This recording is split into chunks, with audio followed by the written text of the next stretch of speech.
कामिनी बहुत ही खूबसूरत औरत थी।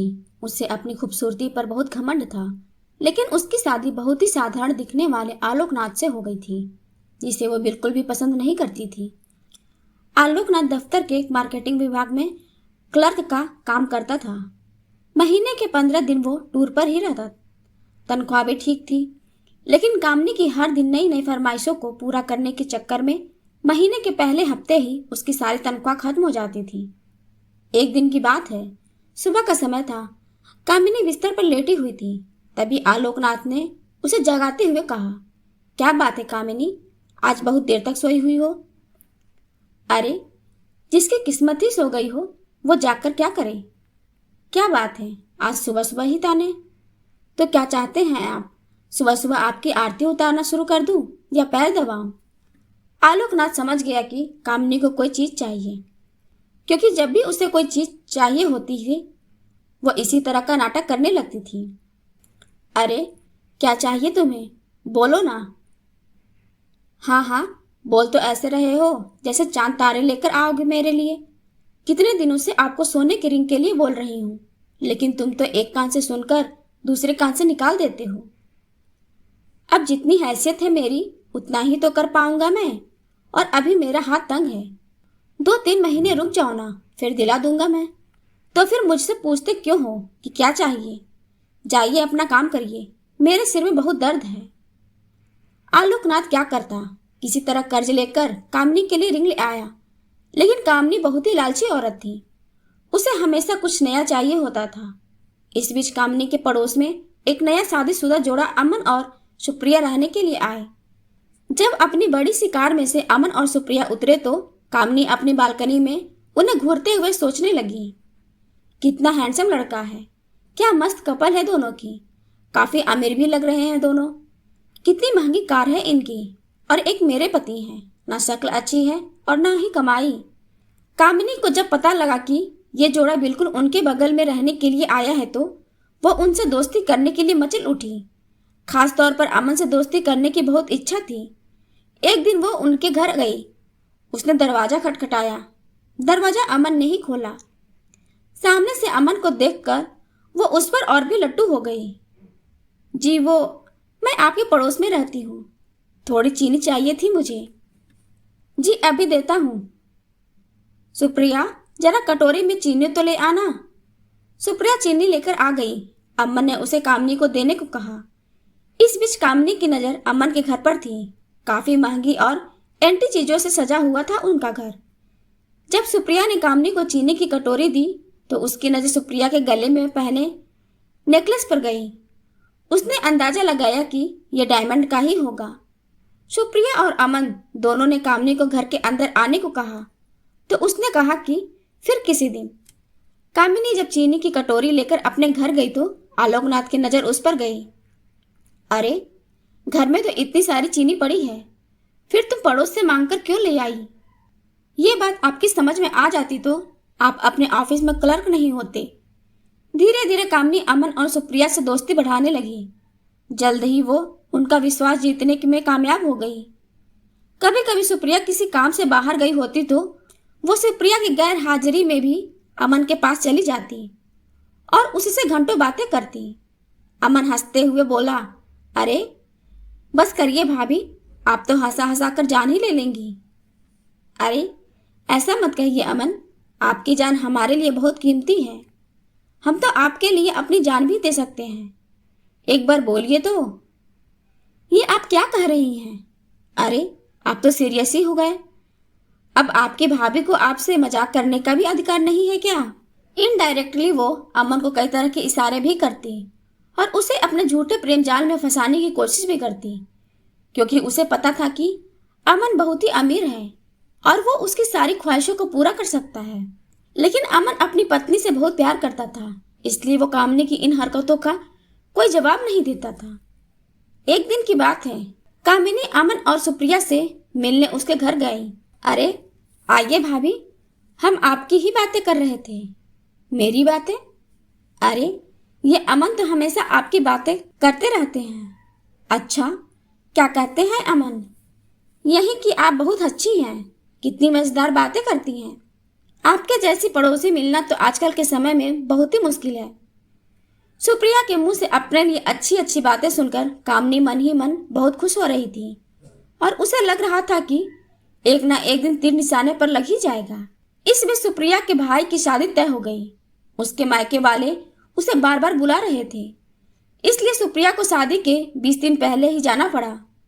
अमन को इतनी लंबी छुट्टी नहीं मिलती, इसलिए उसने शादी के कुछ ही दिन पहले जाने का तय किया था। इधर कामनी को जब पता लगा कि सुप्रिया 20 दिनों के लिए अपने मायके जा रही है, तो उसने मन ही मन एक प्लान बनाया। यही सही मौका है अमन को फंसाने का।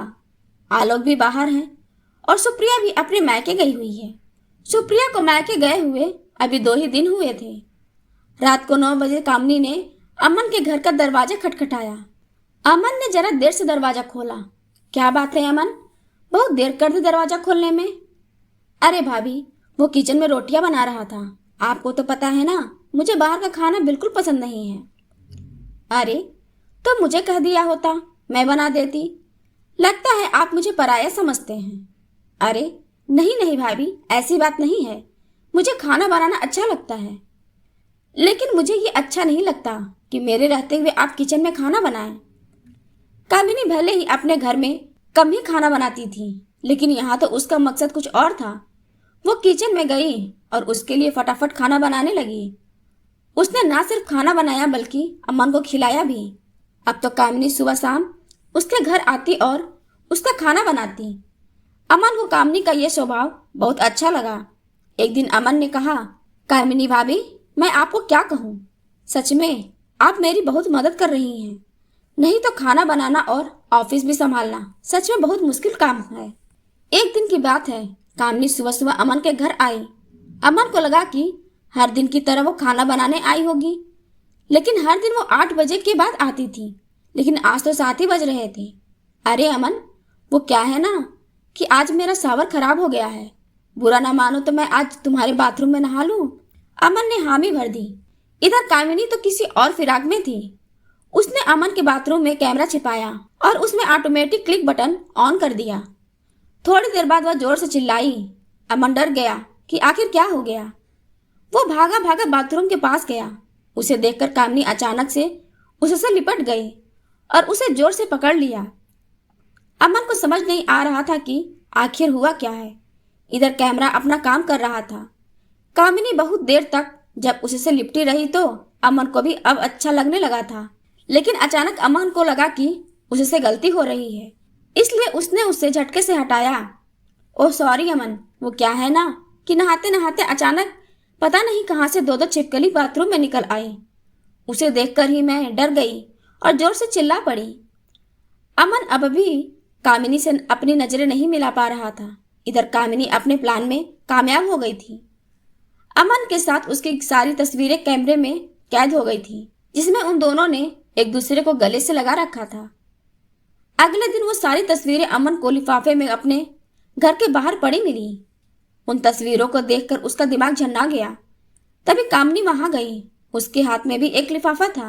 अमन, ये देखो, किसी ने कल हमारी तस्वीरें खींच ली हैं। वो मुझे ब्लैकमेल कर रहा है और कह रहा है कि अगर मैं 1 लाख रुपए उसे नहीं दूंगी तो यह तस्वीरें मेरे पति को दिखा देगा। अमन देखो, मैं एक सीधी सादी भारतीय नारी हूँ। मुझे नहीं पता कल किसने ये हरकत की है। अमन को भी कुछ समझ नहीं आ रहा था। उसने 1 लाख रुपए कामिनी को दे दिए। हालांकि उसे कामिनी पर रत्ती भर भी शक नहीं था, लेकिन कामिनी ने एक बार फिर से उससे 5 लाख रुपए मांगे तो उसका दिमाग ठनका। फिर भी उसे ज्यादा शक नहीं हुआ। उसने 5 लाख रुपए भी उसे दे दिए। लेकिन जब अमन सुप्रिया के पास जाने की तैयारी कर रहा था तो कामिनी ने फिर से उसे 2 लाख रुपए मांगे। इस बार अमन को लगा कि दाल में जरूर कुछ काला है।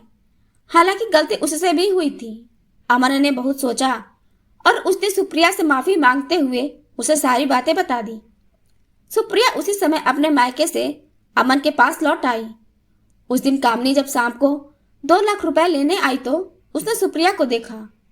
सुप्रिया को देखकर उसका चेहरा उतर गया। अरे, तुम कब आई सुप्रिया? जी अभी आई हूँ भाभी। उसके बाद सुप्रिया ने अमन और कामिनी की सारी तस्वीरें उसे दिखाई और कहा, भाभी, आपने मुझे बताया क्यों नहीं कि कोई आपको इन तस्वीरों के लिए ब्लैकमेल कर रहा है। मैं अभी इन तस्वीरों को लेकर पुलिस स्टेशन जा रही हूँ। पुलिस का नाम सुनते ही कामनी के होश उड़ गए। उसे अपनी पोल खुलने का डर सताने लगा। उसने पुलिस स्टेशन ना जाने की बात उनसे कही, लेकिन सुप्रिया अड़ी रही। आखिरकार कामनी टूट गई और रोते रोते उनसे अपना गुनाह कबूल कर लिया। मुझे शर्म आती है आप जैसी औरतों पर, जो अपने मतलब के लिए दूसरे मर्दों को फंसाती हैं। अरे आलोक भैया में क्या कमी है? वो बेचारे तो आपको हर खुशी देने की कोशिश करते हैं, लेकिन पता नहीं आपको ऐसा क्या चाहिए जो आपका लालच खत्म ही नहीं होता। कामिनी को अपनी गलती का एहसास हो गया था। उसने उन दोनों से माफी मांग ली, लेकिन अमन और सुप्रिया ने कुछ दिनों बाद अपना फ्लैट खाली कर दिया और वो कहीं और रहने चले गए। दोस्तों, ये कहानी आपको कैसी लगी नीचे कमेंट में हमें जरूर बताएं और ऐसी ही बढ़िया कहानी सुनने के लिए चैनल को सब्सक्राइब करें।